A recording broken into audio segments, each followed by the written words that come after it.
Hello বন্ধুরা, সবাই কেমন আছো? আশা করি সবাই খুব ভালো আছো। আজকে বিকালে আবার একটা রেসিপি নিয়ে চলে আসলাম। দুর্দান্ত রেসিপি, খুব সুন্দর, খুব টেস্ট। আর অয়েল ছাড়া যারা খাবার খেতে চাও, তাদের জন্য এই রেসিপিটি ভীষণ, ভীষণ ভালো। সত্যিই তোমরা খেয়ে দেখবে, ভালো লাগবে তোমাদের।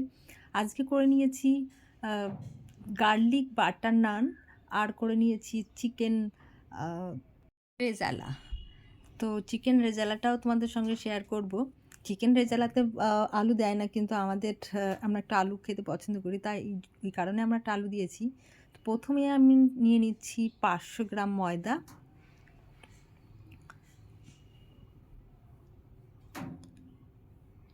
এর মধ্যে দিয়ে দিচ্ছি আমরা লবণ, তারপর দিয়ে দেব আমরা চিনি, 1.5 চামচ মতো চিনি দেব। আর গার্লিক বাটার নানটা একটু হালকা মিষ্টি ভালো লাগে, আর গার্লিক নানটা তো অসাধারণ লাগে খেতে। আর দিয়ে দিলাম 1 চামচ মতো ইস্ট। আর এর মধ্যে দিয়ে দেবো এবার আমরা টক দই। তোমরা হাফ কাপ মতো টক দই দিয়ে দিতে পারো, 500 গ্রামে হাফ কাপ টক দই। তো এগুলোকে একটু মিক্স করে নিলাম। একটু সাদা তেল দিয়ে দিলাম, খুব সামান্য তেল দিতে হবে, তেল না দিলেও চলবে, কোনো অসুবিধা নেই। টক দই, আর তার মধ্যে আমরা হাফ কাপ বা 1 কাপ মতো দুধ দিয়ে দেবো।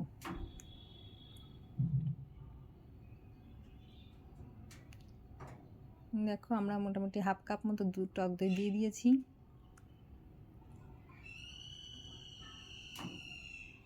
আর দিয়ে দিলাম হাফ কাপ দুধ।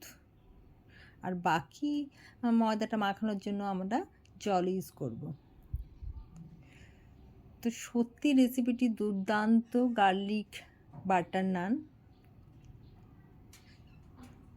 তো শুনেই মোটামুটি জিভে জল আসছিল। কার কার জিভে জল আসছে সেটা কিন্তু জানাবে, আর কেমন হয়েছে তোমরা কিন্তু অবশ্যই অবশ্যই কমেন্ট করে জানাবে। তো বিকালবেলা মনে হচ্ছিল, ঘরে যেহেতু চিকেন রয়েছে, মনে হচ্ছিল চিকেনের কিছু একটা রেসিপি করি।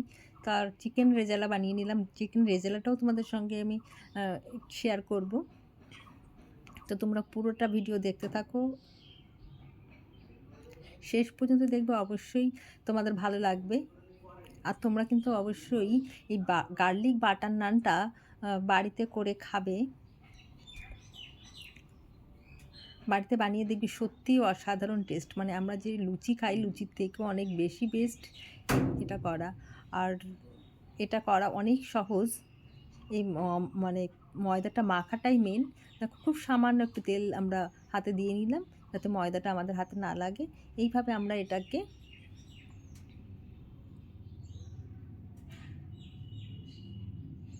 যাতে হাওয়া ঢুকতে না পারে, এয়ার প্যাক পুরো আমরা এটাকে আটকে দিচ্ছি। আর এটা পিজাও খুব ভালো হবে। এরকমভাবে আমরা যখন পিৎজা করেছিলাম তখনও তোমাদেরকে এটা দেখিয়েছিলাম। আর তোমাদের কাছে এটা না থাকলে তোমরা একটা থালাতে খুব সুন্দর করে ঢেকে দিতে পারো। আর ওটা আমরা রেখে দেবো 2 ঘন্টার জন্য। 2 ঘন্টা না হলে তোমরা আধা ঘন্টার মতো রাখতে পারো, আধা ঘন্টার মধ্যেও হয়ে যাবে, কোনো অসুবিধা নেই। এবার আমি ভেজে নিচ্ছি আলু।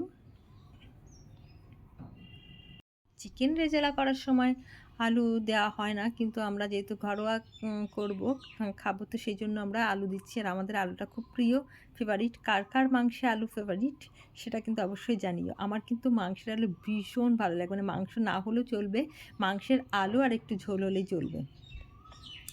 আর আমি একটু ঝাল কম খাই, তো ঝাল আমি একটু কমই দিই। তো প্রথমে তেলের মধ্যে দিয়ে দিলাম শুকনো লঙ্কা আর গরম মশলা, 2টো এলাচ, আর দিয়ে দিয়েছি পেঁয়াজ। আমি 4টে মতো পেঁয়াজ নিয়েছি, এখানে একটু পেঁয়াজটা একটু বেশি লাগবে। 4টে মতো পেঁয়াজ নিয়েছি। আর ওদিকে আমি মিক্সচার মেশিনে মশলা করে নিয়েছি। তার মধ্যে দিয়ে দিয়েছি হাফ টমেটো, রসুন, আদা, একটু ধনে জিরের গুঁড়ো, শুকনো লঙ্কা 3টে। তো যে যেমন লঙ্কা খাবে, সেরকম ঝাল খাবে, তো সেরকমভাবেই দেবে। তো এটা একটু মিষ্টি হলেই ভালো হয়, ঝালটা কম হলেই ভালো হয়। তো আমি যে পেঁয়াজটা ভাজা করেছিলাম, সেই পেঁয়াজটা তুলে কিন্তু আমি পরে ওই ভাজাটা মশলার মধ্যে দিয়ে দিয়েছি, ওটা করেছি। আর সঙ্গে দিয়েছি 3টে কাজু, 3 থেকে 4টে কাজু দিলেই হবে। আর আমি যে পেঁয়াজটা ভাজা করছিলাম সেই পেঁয়াজটাও কিন্তু আমি ভাজা করে নিয়ে মশলার মধ্যে দিয়েছি, সেটা গ্রাইন্ড করে নিয়েছি। তার জন্য আমার যে মশলার যে কারিটা দেখছো সেটা অনেক বেশি হয়েছে আর অনেক টেস্টফুল হয়েছে খেতে। তোমরা সত্যিই একবার বাড়িতে ট্রাই করে দেখো, এরকম করে রান্না করে সত্যিই খুব ভালো হবে, খুব টেস্ট হবে। আমি বলছি তোমাদেরকে যে এরকমভাবে করো। তো এর মধ্যে দিয়ে দিলাম আমি একটু কাশ্মীরি লঙ্কার গুঁড়ো, লবণ আর হলুদ। এবার আমি মশলাটাকে একটু কষিয়ে নিলাম। এবার দিয়ে দেবো এর মধ্যে আমি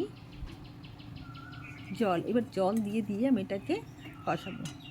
প্রথমে আমি জল দেবো না, যেটুকুনি আমি ছিল মশলা দিয়ে দিয়েছি আর মিক্সচার মেশিনে একটু জল দিয়ে যেটা গুলে দেয় সেটা দিয়ে আমি মশলাটাকে কষিয়েছি। দেখো মশলাটা কষানো হয়ে গেছে, বোঝা যাচ্ছে যে তেলটা উপরে উঠে এসেছে আর মশলাটা সুন্দর কষানো হয়েছে। তবে যে আমরা পেঁয়াজটা ভেজেছিলাম সেই পেঁয়াজ ভাজাটা কিন্তু হালকা করে ব্রাউন করে ওটা কিন্তু গ্রেট করে নেবে, তাহলে বেশি ভালো হবে আর টেস্টটা বেশি মানে সুন্দর হবে। তো আমি 3টের মধ্যে কাজুও দিয়ে দিয়েছিলাম। এইবার আমি জল দিয়ে আবার সুন্দর করে কষাবো। মশলা অলরেডি আমার কষানো হয়ে গেছে, এইবার জলটা দিয়ে এই কষাচ্ছি। এইবার আমি দিয়ে দেবো এর মধ্যে চিকেনগুলো। যে জলটা দিচ্ছি এই মশলার মধ্যে একটু জাল উঠলে তবে আমি চিকেনগুলো দিয়ে দেবো। এই যে জলটা দেওয়া হয়েছে গরম জল করেই দিয়েছি, এটা দিয়েই আমাদের মাংসটা সেদ্ধ হয়ে যাবে এবং কষাও হয়ে যাবে। এবার আমরা মাংসগুলো দিয়ে নাড়াচাড়া করে ঢেকে এটাকে অল্প আঁচে কষাবো। আর মাংসর থেকেও একটা জল বেরোবে, সেই জলেই আমাদের কিন্তু মাংস হয়ে যাবে। আর এর মধ্যে জল দিলে পরে আমাদের মাংসের যে রেজাল্ট, যে টেস্ট, সেটা কিন্তু থাকবে না। এত দুর্দান্ত টেস্ট হয়েছিল। তো আমি চাই তোমরা অবশ্যই বাড়িতে এরকমভাবে চিকেনটাকে করো, সত্যিই ভালো লাগবে।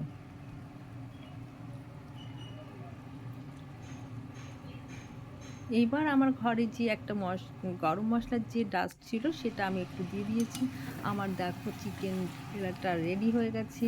মশলার মানে গ্রেভিটা এত সুন্দর হয়েছে, এত টেস্ট হয়েছে, কি বলবো।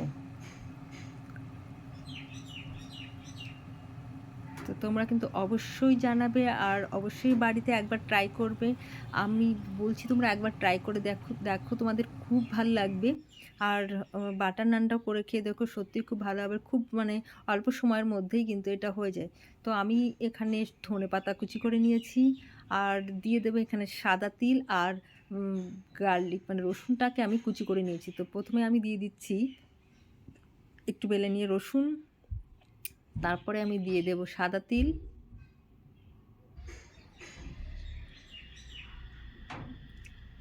এরপর আমি দিয়ে দেবো এর উপরে একটু ওটাকে বসিয়ে নেব, তারপরে আমি ধনেপাতাটা দেব।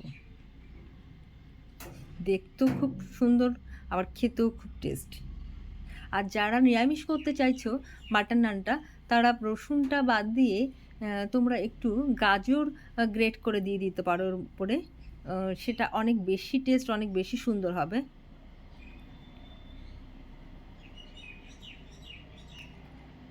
দেখো লেগে যাচ্ছে, কারণ হচ্ছে রসুন আর ধনেপাতা যেটা সেটা একটু যেহেতু ভেজা ছিল সে কারণের জন্য লেগে যাচ্ছে।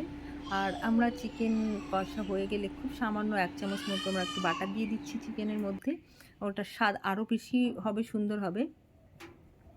আর আমরা খুব অল্প আঁচে এটাকে ধীরে ধীরে ছেঁকে দিয়ে আমরা দেখো কি সুন্দর ফুলে উঠেছে, এত সফট, এত মানে নরম হয়েছে, এত টেস্ট হয়েছে খেতে, আর সুন্দর একটা ফ্লেভার।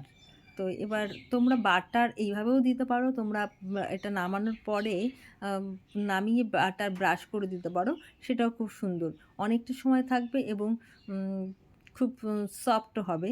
বাজারে যেরকম আমরা খেয়ে থাকি অনেক সময় কী হয়, শক্ত হয়ে যায়, কিন্তু এটা শক্ত হবে না।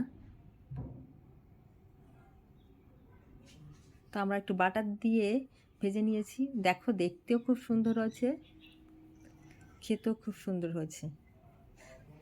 তো বাড়িতে আমরা এভাবে বানিয়ে নিতেই পারি।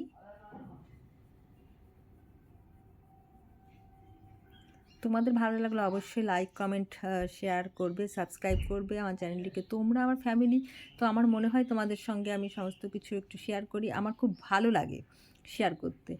আর যেহেতু এই কাজগুলো আমি করি আর আমার কাজ, এইসব কাজ করতে, আমার রান্না করতে আমার ভীষণ ভালো লাগে।